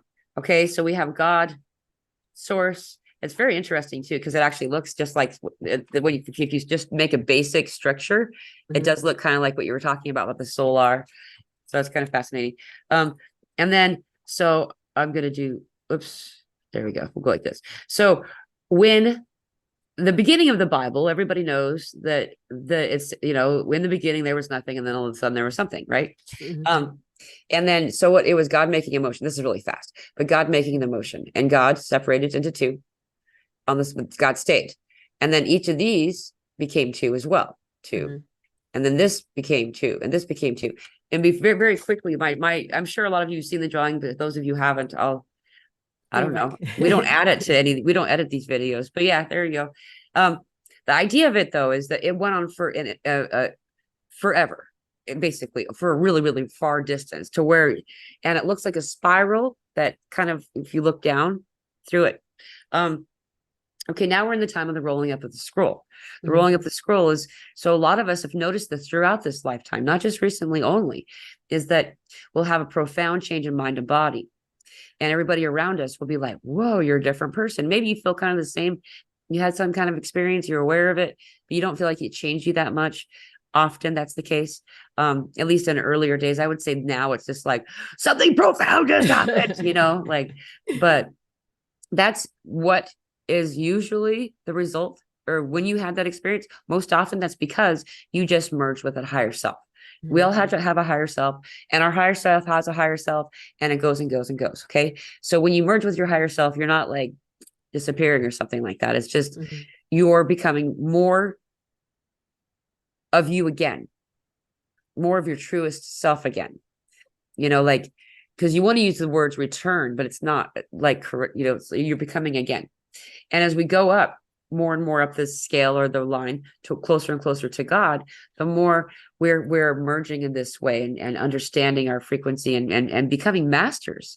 We're mastering the things that are coming in is what I mean. I mean, you know, like, so you're mastering this thing, I'm mastering this thing, then this, you know, anyway, as this occurs, then we also are finding that we're sharing higher selves with individuals. So this is a whole different dynamic.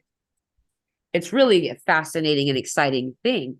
However, and many of us have agreed that this is the time that we're in.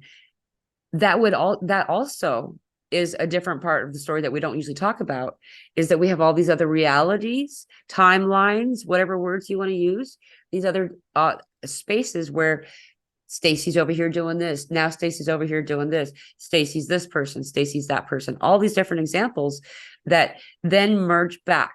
And so they slide back into one, right? Over and over. And so as we do this, as we now join, because many of us that have been talking in this way over computer screens, telephone screens, you know, whatever, we are now for the first time meeting from all over the planet. We're coming to this one location, you know, and when you join a person, it's just, and this is a hypothesis that's kind of fun too, is the last part of that story that I was talking about was like, I was like, well, who's to say I really did travel from one point to another on the planet? All I know is I got in some type of vessel they called an airplane, and then I looked at clouds for a long time. And then all of a sudden now they say I'm in Texas. You know what I mean? Like, I mean, it's obviously a different location to some degree, but it's very Truman Show-like feeling to me. This whole thing seems very Truman Show. Like the whole thing, everything seems very, because it's just so like this phenomenal thing that's happening right now is happening right now as well. On top of that, so these things are, you know, all those things that you're saying that we're doing and we've been mastering and we're having those mastery things. And what I was getting before was that where this is a new, you know, as Elsa would say, we are in a new time. So those things are happening in a different way. So, you know, you're unrolling the scroll, as you said. You didn't get to the point of unrolling the scroll. Was that the unrolling of the scroll? Yeah. Like, so it's the rolling back up of the scroll is what it is. Right. So this is the brightest spot. Back. Yeah. So you would say, I'm going to just jump in so people can understand.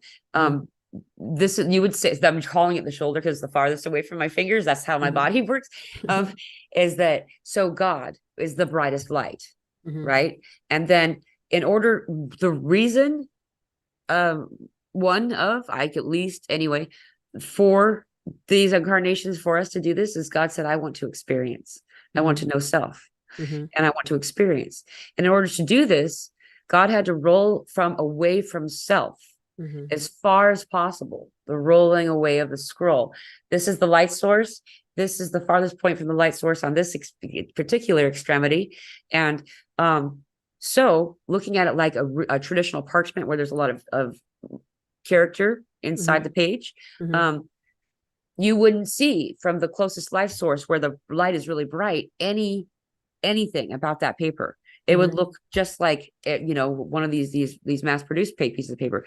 However, the farther away from light, the more shadow there is. The more shadow there is, there's more to discover and see and more to experience. And so that's how shadow actually helps us, is it helps us to see self. And now it's the rolling up of the scroll. Now self has been understood. Now that's why we're all rapidly all of a sudden going, oh my God, we're like having these profound understandings that the sages of the ages have been lost for words to try to discover any of this, to figure any of this stuff out, or didn't even know that it existed. as we're rolling back. Mhm. So it's actually each- referenced in the Bible. It's the rolling up of the scroll. So each time that we've had somewhat of an up level, you know, the discovery of self, that's another part of the roll. And then when you get the next up level, it's another part rolled in. Dude. Yeah. Yeah, man. I get it. Okay. You were talking and I cut you off. Yeah, I know. No, because I know that you coded me way back when you brought that out. And I saw it from a visual perspective in what I saw, because it was like the breaking of an atom or an embryo in the same format of how you dot out. But now you've just explained it that way. Yeah. You've probably done it loads of times, but I'm in this time now where things are making sense. Now this whole thing has happened. Everything is making sense. Right. Everything, dude. I'm having to relearn. I'm hearing, and that was the thing I was getting. Sorry, I'm gonna go wee over here now. The full moon that we just had, was it in Gemini? I believe It's it was in 333. Yes, I think so. Gemini. Someone told me I think I remember reading that it was in Gemini. Okay. So the full moon being in Gemini, which then is the twins, right? And then the Roman numeral for the Gemini symbol is the Roman numerals, which is 1-1, right? It's polarity. It's hello. It's hello. And it's also polarity in regards to the magnetic field in strength immediately after switching. So the magnetic field pulls in once switched. So I don't know where I've gone off with that, but something to do with what we were saying in the upside down, the mirror image, the whole mirror thing, the Gemini. So what I was saying in regards to not knowing before, like I did know, like the information is like the screen that we have now. So say I was on where you are sitting now, and now I'm sitting on this side of the screen. So now I'm seeing it from the different perspective. So I knew when I was sitting on that side what you were saying. It all made sense to me then. But now I'm coming into a new place where the same information is being explained exactly the same way, but I am perceiving it differently, and it is all making sense. And it's all new. And it's all new. That's why it's like, whoa, look at these new toys we've got to play with. It's all new. So, dude, I just wanted to say that, because now that you just described the whole thing, I just wanted to give you the update of what I learned today. Wow. You know, through this period of not having any sleep, then having loads and loads of sleep, and then having a really short amount of time to pull my life together before sitting in front of you and Todd today. Dude, my hair's still wet from the rain. I was just out. It's there's a huge rainstorm out there, and it's like the rain here, because they're so close to the ocean. It's like you're just sitting out there and you see trickle, trickle, trickle. I know, I've seen you look like sometimes like this. What? Like there's a lot going on outside the window at the minute. It's crazy. It's crazy. Yeah. I'm with you though. Like I said, my daughter only woke up at like around 1 o'clock in the afternoon, you know, and like I homeschool my kid, you know, and so we have typically our whole lives had like a pendulum type schedule, sleeping schedule based on the season. When she was a baby, I was in a situation where I was just like, you know, whatever, you know, because people would say, make sure you get to sleep with the baby kind of thing. And this is what you're supposed to do and all these rules. And I was just like, screw everybody. You know what? We're tired. I'm gonna lay down with her. And then we would, after a while, I found out that in the wintertime, we would stay up until about around solstice, the darkest night, the winter solstice, we would be up till 4 or 5 o'clock in the morning. And then sleep an appropriate amount of sleep, and then wake up and have our day. However, I have always had this conditioning about feeling shame and guilt, and like there's something wrong with me if I'm waking at a certain hour, no matter when I've gone to sleep. It's just one of those things that I'm learning to release.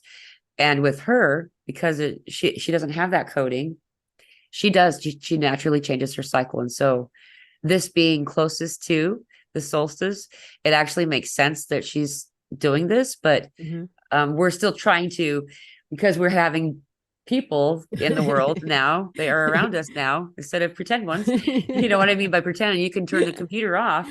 It's not pretend, but for all extents and purposes, Stacy's basically pretend because I haven't seen her. You know what I mean? Yeah, dude. But that kind of concept. Anyway, that's funny. I'm not real. I went through a period like that. I was like, these people are just on screens. How do you know that they're even real? Like, like this whole thing. It's like they're AI, and like the whole thing about Houston too. I was like, why would Houston even be a real place? They're always saying Houston, I have a problem. It's probably the mothership. People are calling the mothership. That would be so messed up. I just had this idea. Imagine that would be so messed up. If I'm coming, I'm on the plane. I'll be there in a minute. And then you're there at the airport, and you're like, "Where is Stacy?" And they're like, "Who is Stacy?" We didn't have anyone boarded named Stacy. You'd be like, "What?" And I'd be like, in a week's time, like, "Dude, where were you?" And you'd be like, "Where were you?" Yeah, that would be crazy. But yeah, dude, it's like hibernation, right? The animals know when to sleep. Yeah, they know when it's time to get up early and go to sleep. It's a natural process, and that's when trying to get up in the morning when it's still dark, it really throws off the whole perception. Like, you're supposed to wake up when it's light. But I don't know, dude. I don't know. I really can't sit to any sort of format like that anymore either. Yeah. Because you can wake up at night and be the wakest you've been all day. You're like, right, what can I do now? Like, I'm fully awake, but everyone's asleep. So you're like, oh, I've got to be quiet, whatever I do.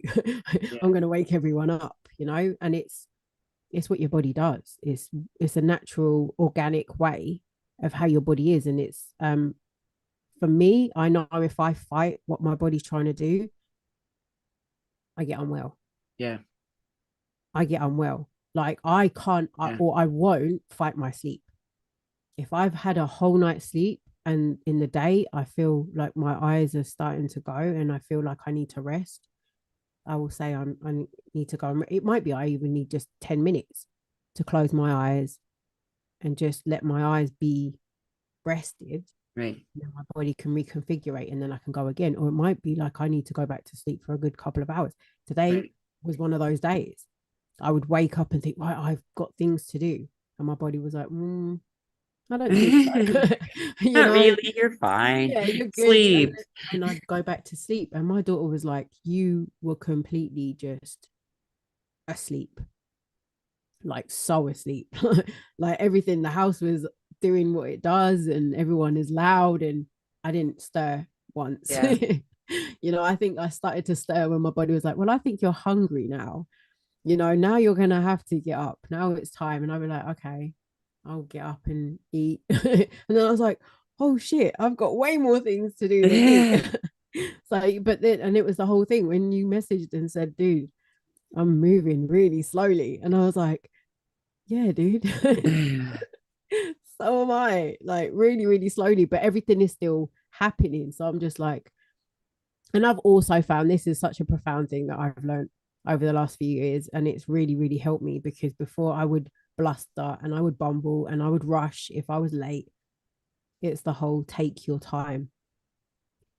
Take your time, because even when you're rushing, how much stuff goes wrong? When you're like, damn, I got to do, you're guaranteed to knock off a cup, then spill some coffee somewhere, then you have to clean it up, then you have to throw the things away that you've just cleaned it up with. So it's just literally taking way more time than if you'd have just like, right, breathe, take your time. I know I'm going to be late. I know I am late. I'll make my apologies. And or the thing is, you might not even be late. If you get into that, and I've noticed that now, when I do not rush and get my knickers in a twist and just take my time, dude, I'm on time. Yeah. I'm on time. I was literally seconds away from getting here. I was like, oh, things are happening. And I was that's never happened before. Todd was here before anybody else. Oh my gosh. You guys know this. this has never happened in the time that I've done anything with Todd. I was so surprised to I've jump on always and been click here that we're before here. him. And I know, usually dude. Stacy and I are like, is he gonna come? You know, and we're like, you know, the last minute, you know, and that's always how it works. But I actually got a text from Todd as I was joining, going, where you guys at or something? Y'all coming? And I'm like, he was here first, long I enough know. to text me. And I Same. got on and I was like, whoa, everyone's here. I was like, literally. But I did take my time. If I'd have panicked at that point and thought, oh, I've got all these things to do, and I did get all the things that I need to do done without any mishaps. And I'm always so grateful for no mishaps. You know, but it was like, well, dude, I will get here. And just, yeah, it was very slow, a good process. But then I arrived feeling good. Yeah. Yeah. I arrived feeling that I wasn't, you know, like all full of anxiety, full of frustration, full of all this pent up energy because I was going too fast, and then getting here and just being like, Yeah. you know, completely wired. Right. So yeah, your body intrinsically knows, and to listen and just be like, okay, this is what it's telling me or asking of me, not even telling me. You know, it's that beautiful conversation. My body asks of me, you know, just don't fret. It's okay. Yeah. And then, yeah, it's a beautiful dance. Yeah. As slow as it may be. The slow dances are the best kind of dances because everybody can do those. Doesn't matter how bad you dance. Everybody can do that. And if you are open enough to allow yourself to embrace a partner, and I'm not talking about romantically, a partner. Like right now I'm embracing Stacy as my partner, you know, in a minute I'll be embracing my daughter as my partner. These partnerships happen not just in physical form either, you know, these spiritual energies that come in. That's a partnership. I'm having a partnership with, I don't even know if air's real. Like I really don't. However, I am understanding I'm having a partnership with my lungs in this air. Things like this. It's a partnership. The elementals are a thing, you know, they're real. Anyway, there's all this stuff, this partnership that's happening is this dance. And, you know, today was the first, I decided I was going to be late. I just decided. And it wasn't like, ha ha ha, I'm going to be late. It's just, because of what you were saying is I was doing the rushing kind of feeling and I was like, that's kind of counterintuitive, isn't it? Shouldn't I come calm because I'm bringing the energy of spirit with me instead of being like, okay, I'm so glad I made it 5 minutes before we started. No, chill out, chill your, you know, cool your beans. And I went and danced in the rain for a minute. And I was like, we're good. Like I'm going to dance in the rain. And I had decided I was going to be late and I came in and I said hello to my daughter, and then my 3-minute warning went off. I was still on time. You were still on time. You know, like, and that was me saying, screw it. You know what? I need to chill out. And I have been moving like a tortoise today. For those of you who are just joining, there's a lot of cosmic stuff going on. We have, you know, the solar flare that's really, really big. I've never heard it called a K before, but for me, I've always known it to be called an X flare. It's not an X flare. It's almost is what we were talking about earlier. Is this? It's a M9.9. It's already left the sun, but the impact, from what I read, was different than what Todd is. But it's between today and tomorrow. We're really going to be affected by this. However, I can tell everybody, I've always felt something like this before it actually makes impact. Most of us do, you know, like the animals are noticing, the children are noticing, we're noticing. Dogs barking today, dude. Me too. The whole thing of the dogs barking, and I haven't heard dogs barking in my area for a really long time. Yeah. And I was like, the birds. I don't know if you can hear this. And it's raining like it's a freaking typhoon, and the birds are out there, you know, like they're just. Yeah, there was a lot of birds today. You're right, dude. And yeah, that whole and I am feeling it. Yeah. But it's so funny because I always look forward to what it's bringing, because you can get nervited about the energy. And I try not to like, oh no, the energy's coming. Oh no, it's a big one. Oh no, what am I going to feel? I just sit back, and it just takes a few minutes. I sit and listen. And I'm just like, so what is it bringing? And I'm like, oh, Yeah. it's still, Yeah. it feel for me, obviously everyone's um perception of what they perceive the energy to be is a personal experience. But for me today, I'm just like, whoa, it's really quiet. Really, Yeah. really. And that's why we wanted to sleep. It just felt like everybody was going into the soft, almost like a gel.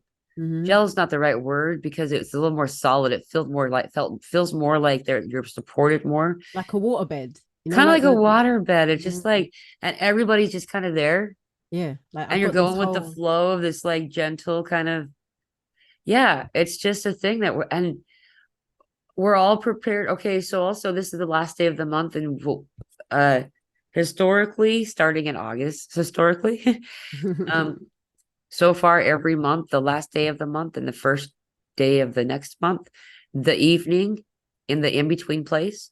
For me, I've noticed it starting at 11 p.m. and ending at 1 a.m. the following day. So far, everybody's been having stuff going on that time. But I can tell you for me, yes, always this has happened. And so some of it's people having like actual visitation of like ETs, angels, and earth beings, whatever is the word that's being used. I'm starting to wonder if those words are talking about different things altogether at all, or if it really truly is the same. I mean, obviously there's multiple. However, I guess what I'm saying is a lot of us are feeling a lot of stuff today, and to not feel like kind of where you're good. Everybody's doing it. We're all having these experiences. We're all having some serious purging stuff too. Like what I found I was disappointed. I don't like this, is that my body's getting rid of some type of there's some purging that's happening, that the level of like stuff coming out of my pores, creating what you would call kind of zits, like on my legs, man. whoa. It's on I my had one on my leg. elbow. I had this Really? thing on my elbow. I was like, what is that? And I was like, are you serious? On my elbow? Wow. Where would that come from? And yeah, dude, in really weird places. Yeah. Dude, I got it. Yeah. And it's purging. And so some people call it, also are noticing that this electrical sensation on their skin, or some people are calling it feels neurological, like a nerve. Some people even said that it felt like a electrical burn on their skin, just a light. This usually is a sensation right before you start getting these blister like things. You could call it acne because it does tend to be stuff things that require that it's toxins leaving your body. So it's something that's going to burst through your skin like a zit. And then it's good. But one thing that people are reporting lately, I mean, they're getting it all over in different random places too. I mean, random, it's whatever the area I'm sure that we're purging, is that they're getting it, and then it just ends up being a sieve, like, or it's a place that's being an opening for a lot of toxic stuff to come out. And we're not talking about people who this is people who bathe regularly, have good hygiene. I'm not saying, that there's not any other explanation. They've been eating a pure diet for a really long time, not even wavering. I have personally, I'll be like, every once in a while, I'm like, I'm having meat today, and like, what kind of meat? Meat. Just me. But these other individuals I'm talking about specifically aren't me, but I will notice too that I'll have cravings for things that are not in alignment with my body, because my body's like, all right, time to purge some old stuff that's been in your body since birth, basically. And so it like flush it through your system, right? So and your body will then say, you've done it now. You yeah, don't have we're to good. revisit that again for a while. Yeah, dude. I got that last night. And my body was like, no more.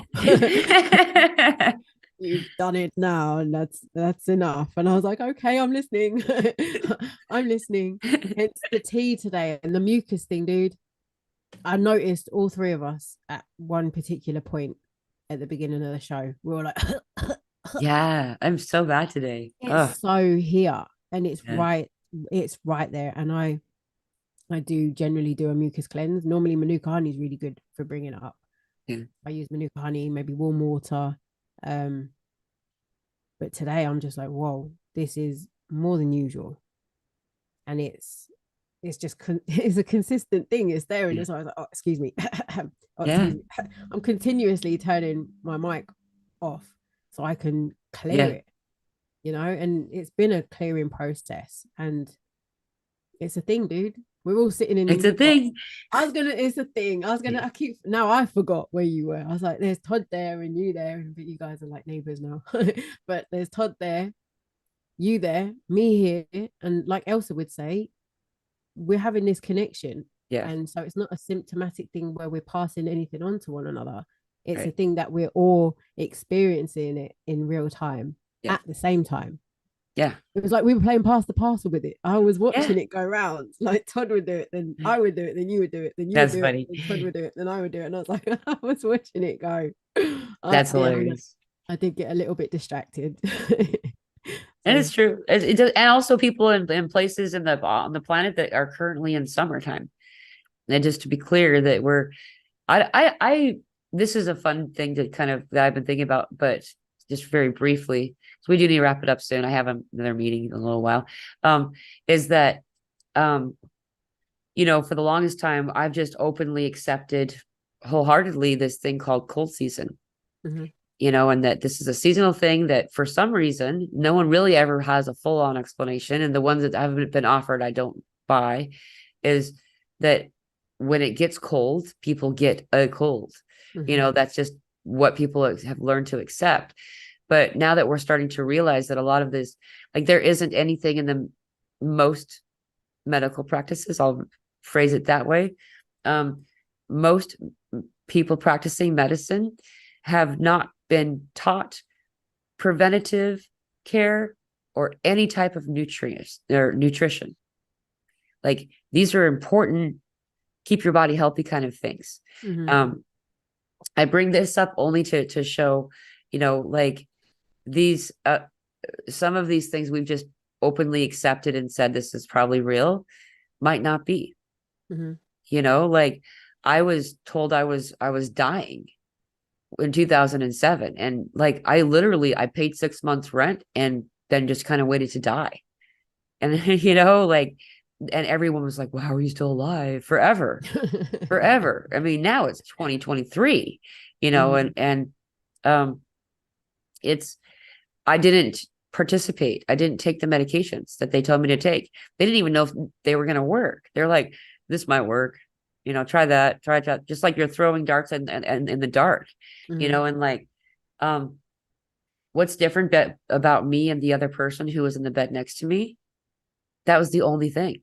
Mhm. The only thing was I didn't participate. And I don't know if I didn't believe it or not, to be truthful, looking back. I know I was angry. Like I was annoyed by this whole thing. I'm like, are you serious? Now I'm finally not suicidal and I'm dying. What? Like, are you kidding? Is that who knows? This is likely, it is likely that we've been having global ascension symptoms our entire lives, and they've all happened simultaneously. And now we've been taking the time, like we said earlier, and using things like the internet to communicate in this global way, whether it be multiple realities or across a sphere.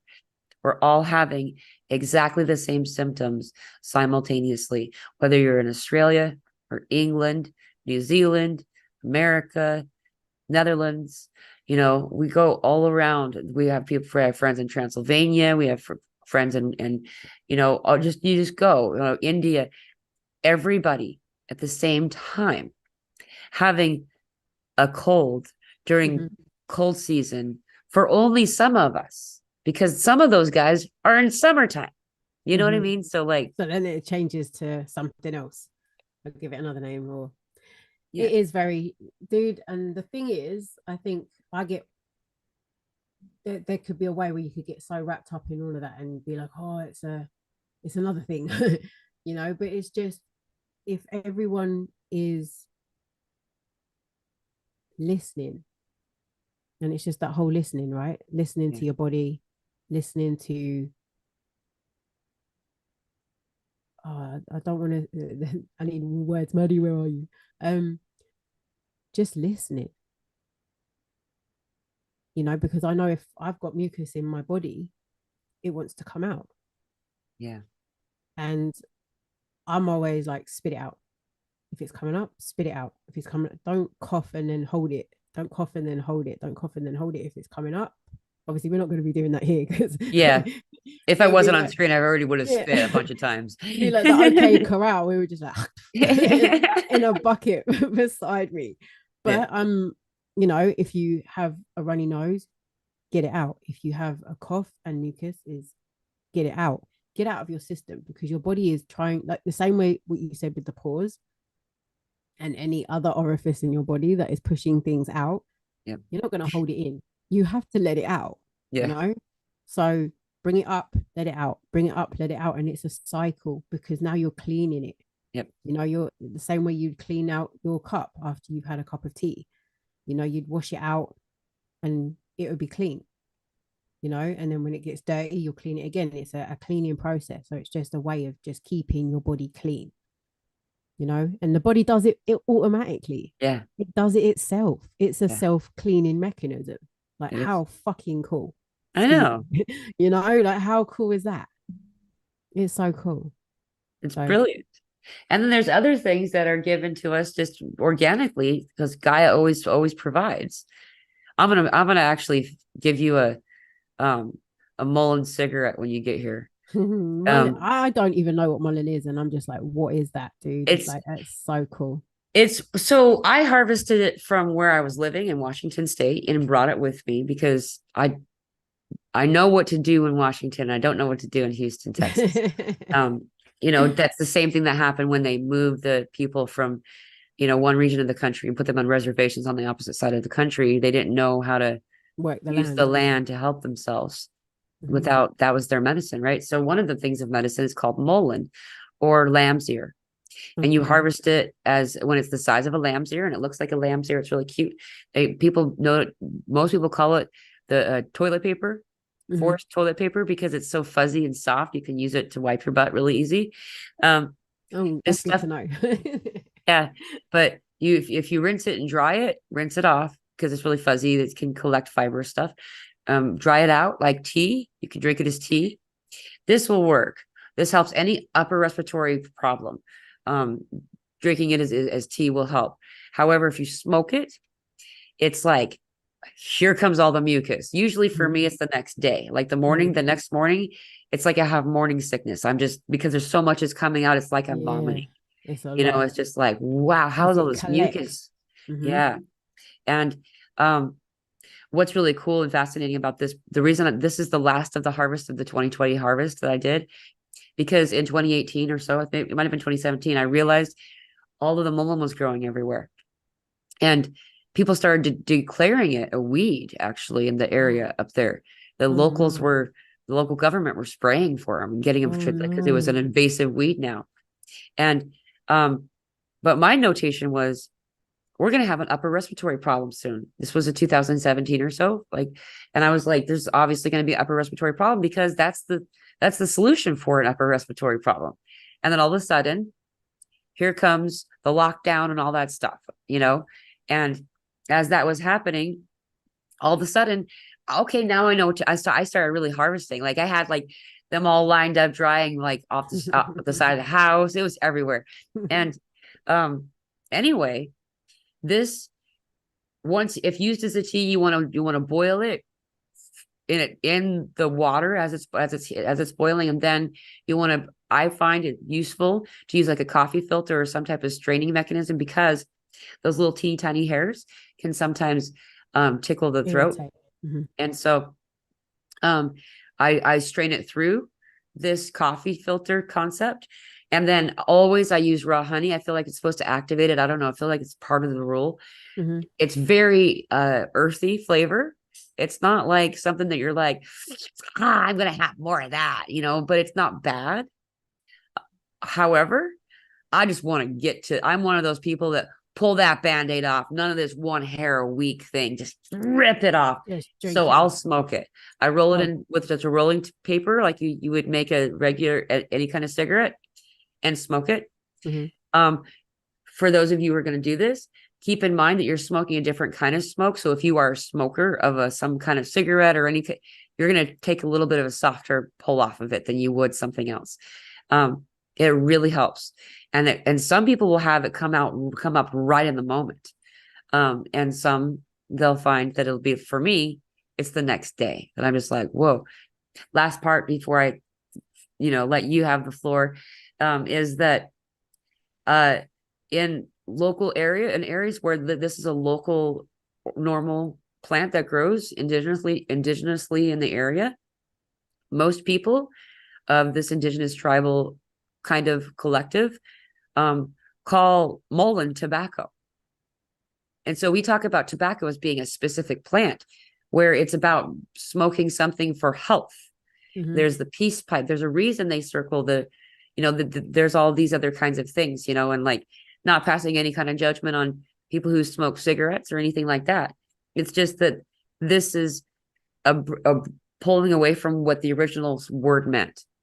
And so it's perfectly natural to do it, and so anyway, if you are able to find mullein, Mullien, you can also buy it, mullein tea, already packaged in those little packets and stuff, if that's something that you like.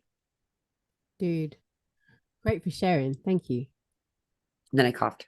I know, yeah, I'm gonna have to go and clear at some point, because also what it does is it restricts my voice. Yeah. It then starts to coat my vocal cords.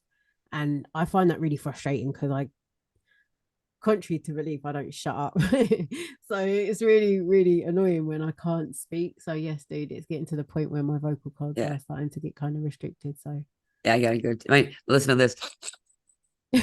Like it's like it's like so, the draining that's happening. This sinus thing's been going on for a calendar year now, on and off.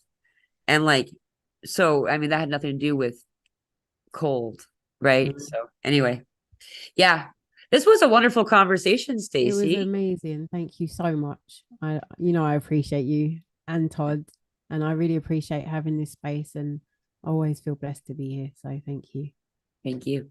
Oh. And for those of you tuning in, this time next week, Stacey's going to be in America. She is going to be at the Soulology Festival. That's the soul gathering that we're having. Houston, Texas, 8th, 9th, and 10th. I'm already here in Houston. So if you guys are coming early, shoot me a email, dude. I'm here early. Come say hi. It'd be awesome. Yeah, can't wait to see you, Stacey. It's going to be so much fun. I don't know if we're going to be doing a show next week, because I think you won't even have landed before we start the show. I won't. No, I don't think I'd be there. Yeah. So I don't even know. We'll have to I'm going to say, just because that's what Todd usually says, there's going to be a show. Of course there's going to be a show. Why do you always ask? He doesn't say that part. But so let's just say we're going to have it, and then we'll find out. We'll see how it goes. Yeah, dude. I hope you all can come down. And those of you who can't join us physically, there's also digital tickets, virtual tickets at www.soulogynetwork.com. Nicely done. Thank you. That is amazing. Yeah, dude. Anyway, together. We're better. We're better when you do this together, right? Yes. That's how this is unfolding. Beautiful woman. I love you. Thank you. I love you. Much. Thank you, guys. Bye. Thank you all. Bye. Love you.